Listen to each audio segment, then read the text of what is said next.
Welcome to the Business of You podcast, the show dedicated to helping service entrepreneurs build a better brand to grow a bigger business. I'm your host, Michelle Griffin, and I'm here each week empowering you to put yourself out there, sharing actionable tips and inspiring stories so you can create your personal brand, grow your dream business, and build your future, all while making more income and more impact doing exactly what you love. I'm super excited you're here. Now let's get going with today's show.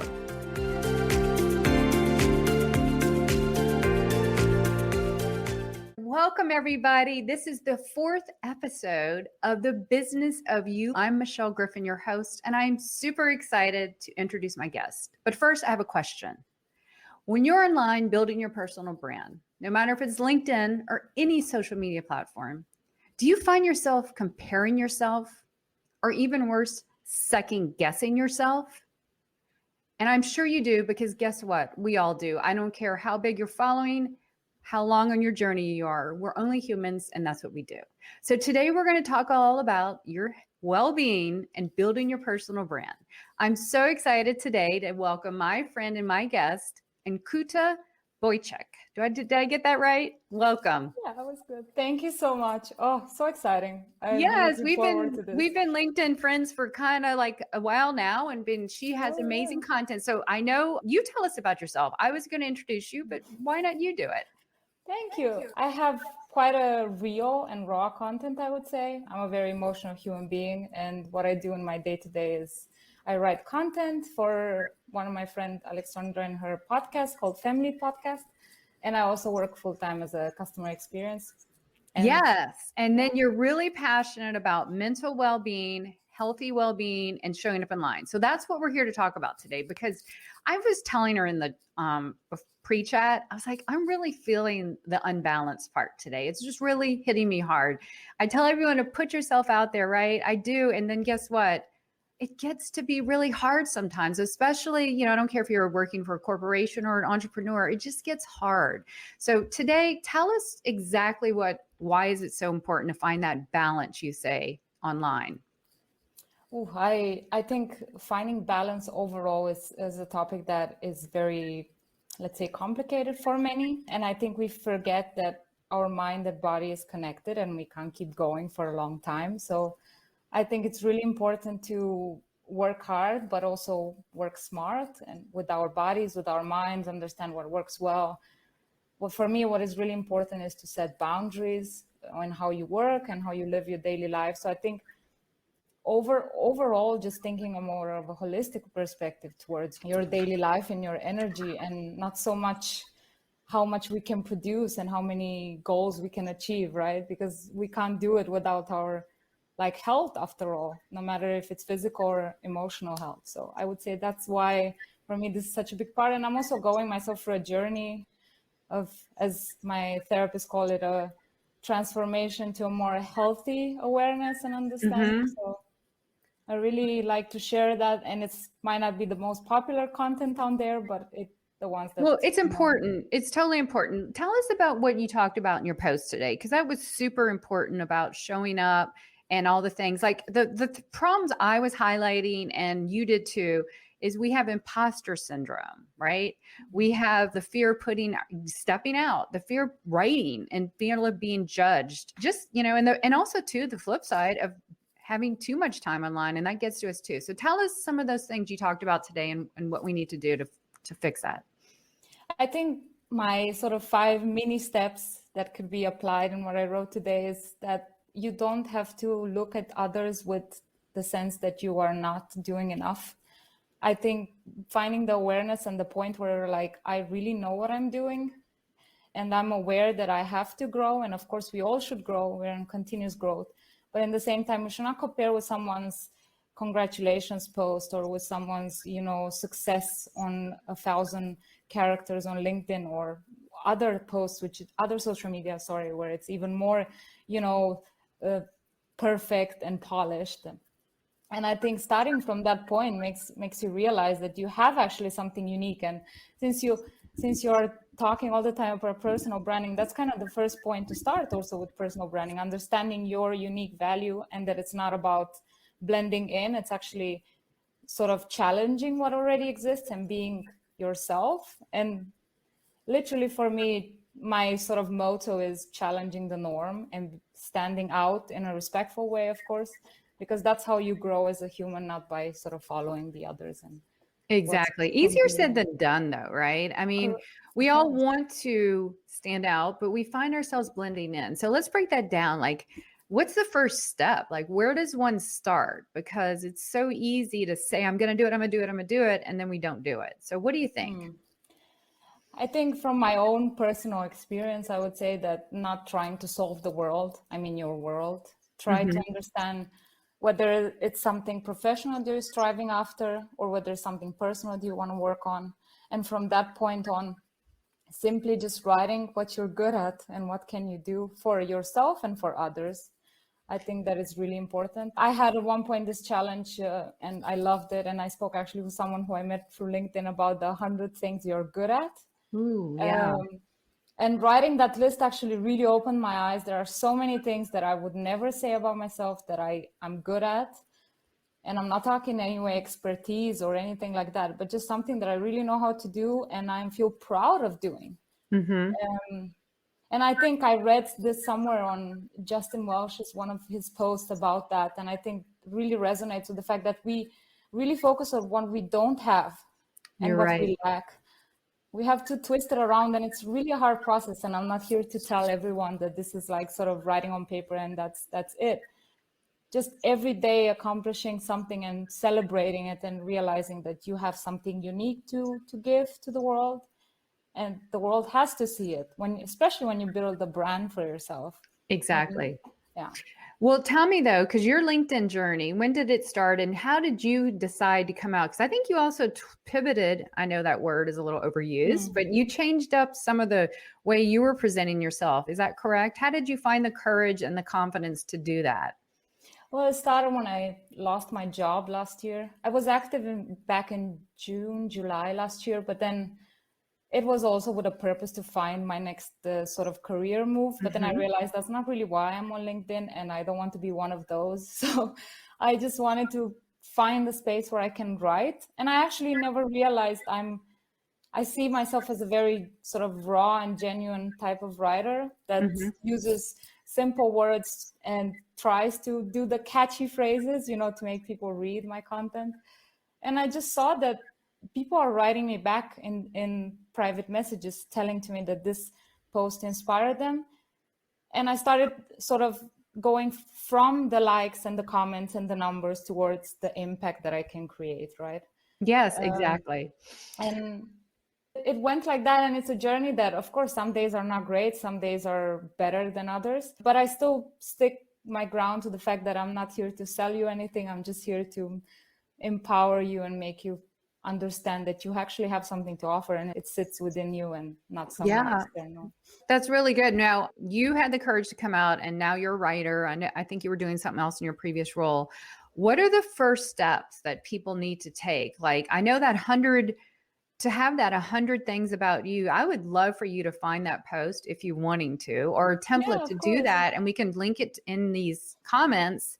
And then people can do that. Like if I thought of doing 100 things, I think that is the hardest thing, but probably the most helpful thing, right?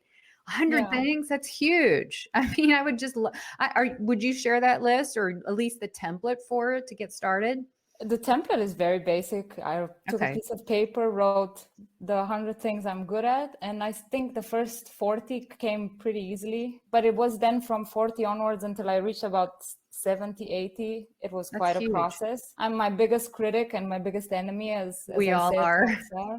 Yes. Yeah. And that's why personal brands, we all have a brand, and it's just, for me, my version is just your reputation and who you are. But, it's kind of a convoluted term, and people like, well, I don't know, that's a struggle. The struggle is real. Is like, how do I show up? Who am I really? So that deep dive of 100 things. And then would you separate them? For me, I would think separate them personally and professionally, things you've gotten good at in both realms. Did you do that as well? Yeah, I definitely had that category. And I also had the things that I do for others and for me.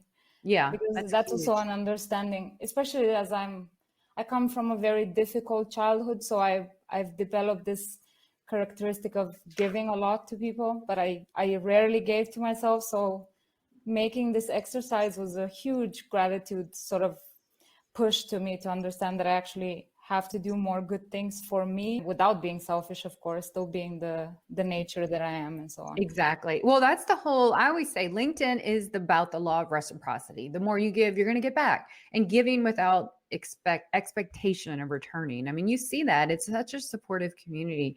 So I wanted to focus on the imposter syndrome and all those things that, gosh, you see someone put up, I have 1 million views in 1 month. And, and some of us are just struggling to get our first 100. And we can't fall victim to that. And makes you like, well, how am I going to get out there? How am I going to do it? What's your best thoughts and advice on how to just stay in the game and keep going? Number one, don't compare. Number two, be curious and ask how that person got 1 million. I think That's an exaggeration, but like know the story, right? Yeah.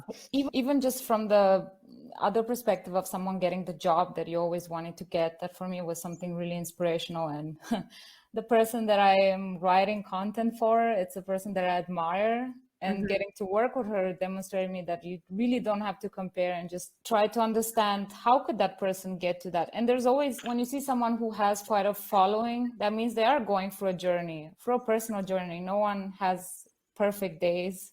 Exactly. And I think if you want to connect with that person genuinely and ask them this very real question, like what is the most difficult thing you have been through lately and how did you overcome that in building your brand?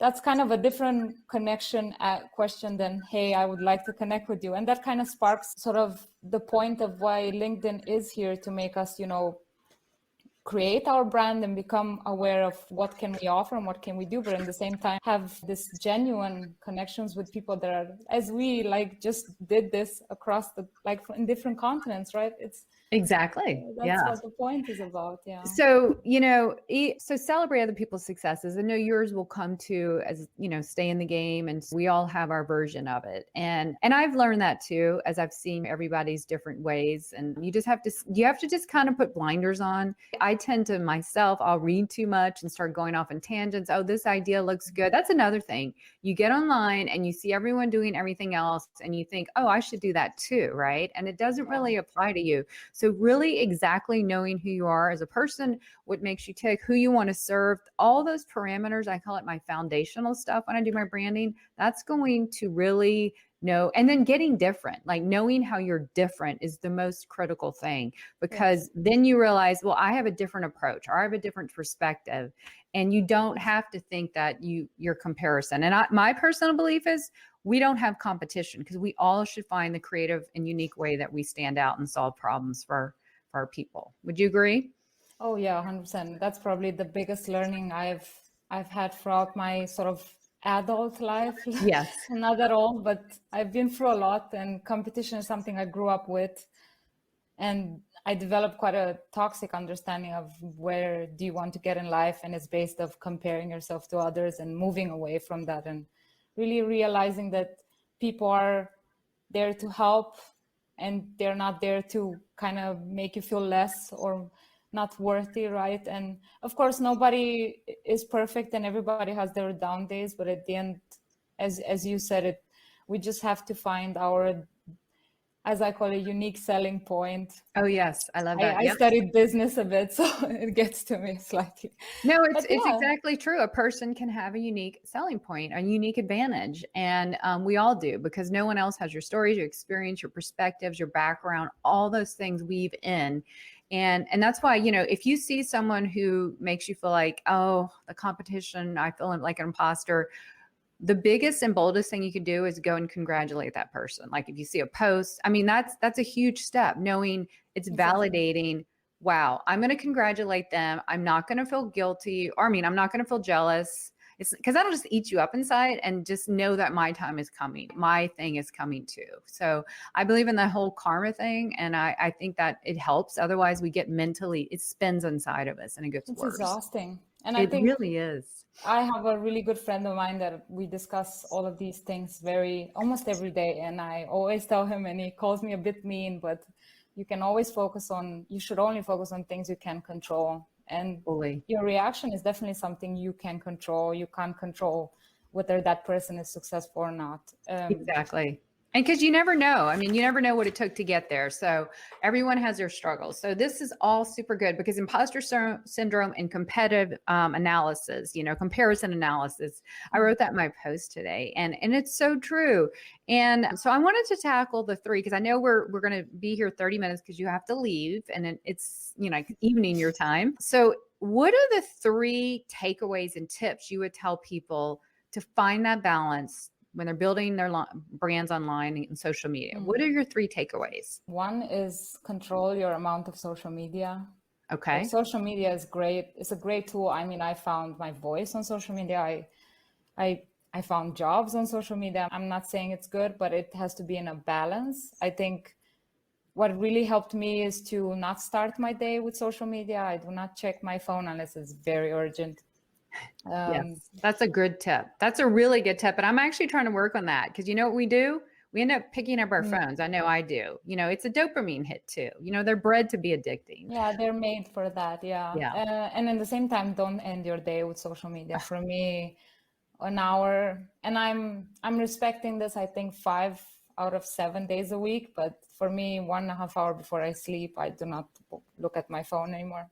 Yeah, no, that's really good. And another tip that I have not instituted is finding an alarm clock that's not your phone, because it's so easy to, pick up the phone, turn off the alarm, and it's in your hand. And yeah, so I haven't done that yet, but that would help. And so I love social media. That's how I built my brand and my business. And I find, business and opportunities and reach out and help people. But it's a toxic thing sometimes. And we've just got to, and that could be a discussion for endless. At the first is monitor and limit your social media exposure. Yeah, with that included, follow people that inspire and don't take you down emotionally. I think it's a big learning for me, to be surrounded by inspirational content, and also content that doesn't give me this fear of missing out or this comparison anxiety. I think it's really important. At least that is true. You know what you can do? You can unfollow them. I don't ever block anyone, but if someone's just not like,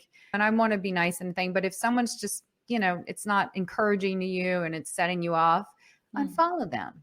They'll never know. And then your feed, I'm all about keeping the feed positive. Is that what you do too? I think respect towards your audience, your community. Audience sounds a bit too much, but community. Yeah, I call it community too. Exactly. Yeah, and the people that you reach and they reach out to you, I think respect overall is really important. I tend to say, and that's maybe number 2, I am not a different person, for example, when I talk to you and when I leave the house. And having this sort of course, I'm myself when I'm alone, right? I'm my own person, but then I don't try to portray a way that it's healthy for you to sustain long-term. That's also in regards to personal branding as well. Yes. If you strive for Mount Everest and you can't reach even midway, then you won't be able to keep up in the same pace. And I think that's the threat when you see the thought leaders out there with quite a big following and personalities in any kind of industry that you are a part of, right? Exactly. Be yourself online as you are off. And that's who I am. If you come to Pensacola, Florida and meet me, you will see that I am exactly like this. I don't change. And with one thing, you would find I'm probably more open and outgoing because I find myself to be a little bit more private, and I need to work on that, honestly. But I'm actually, same me. And that's that word authentic, which is a trend and a cliche now. That's exactly what it is. Be real, who you are on and offline. Simple as that, right? So is that your third tip? Because the first one was monitor social media. Second was keep your feed clean or something like that. Is that number 2? What was that number 2? No, I think that was, I think the 1 and 2 were kind of together. Oh, okay. Sort of, okay.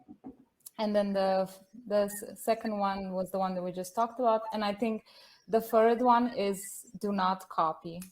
Yes. Please don't copy, because you see that unfortunately a lot. People see, oh, that's working, let me do that. Well, it goes back to number 2. you can't sustain that. And then it's just another mix of competition. So stand out in any way you can. Just be you. Tell stories, show up. People really in this day and age after COVID, more humanized, personalized. Last week, I watched a LinkedIn Live with the editor of Entrepreneur Magazine and one of the product managers at LinkedIn. And she's like, she validated that. Be human, be personalized. We want to see that. I mean, there she was saying that. So I'm like, there you go, all those people.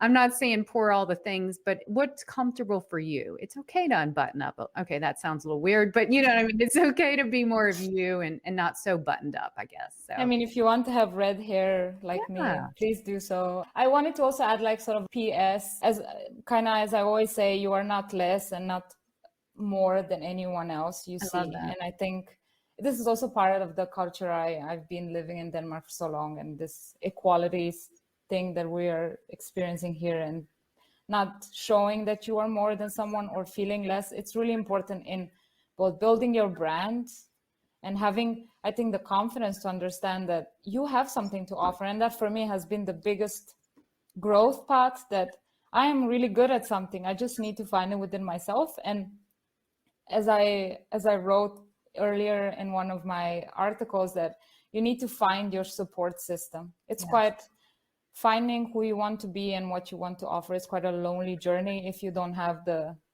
support people around you.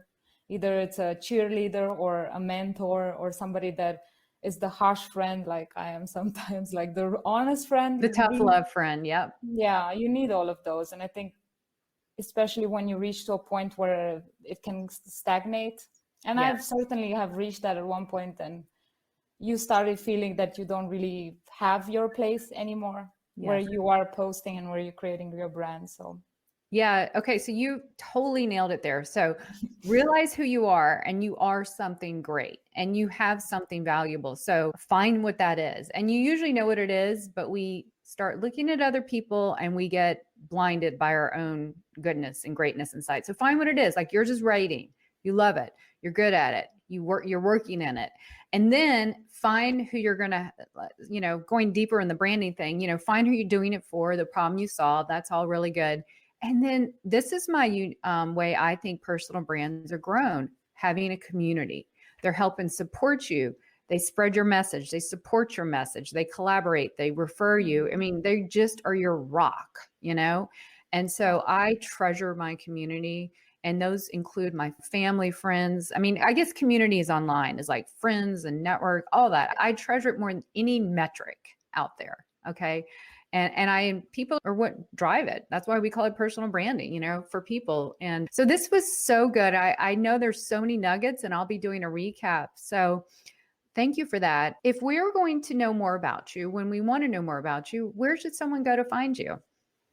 You can find me on LinkedIn, of course. Search by my name.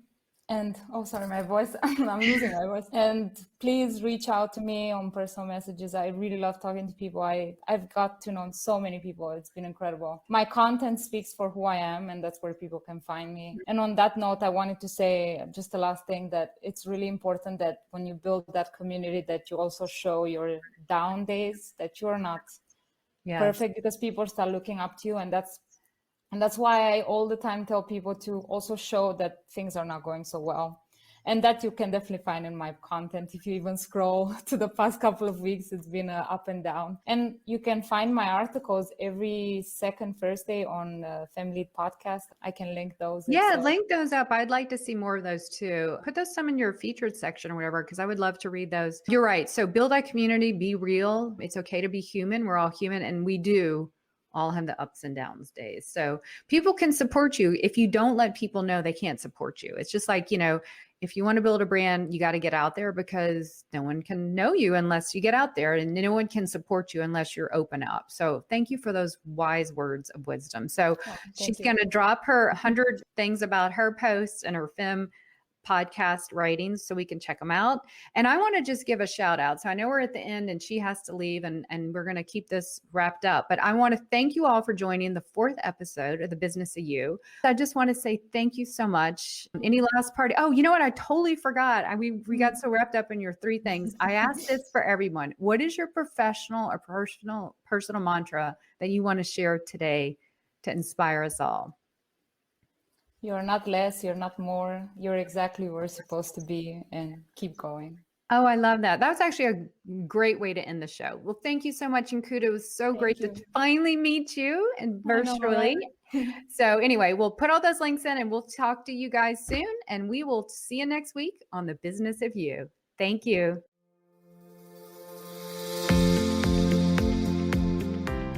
Thanks so much for tuning in today.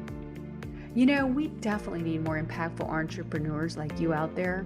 So if you'd like to learn more about how I can help you build your personal brand to grow your business, please check out yourbrandyourbusiness.com. And until next time, you have a brand to build, a message to share, and people to impact. Now go put yourself out there and watch the business of you grow.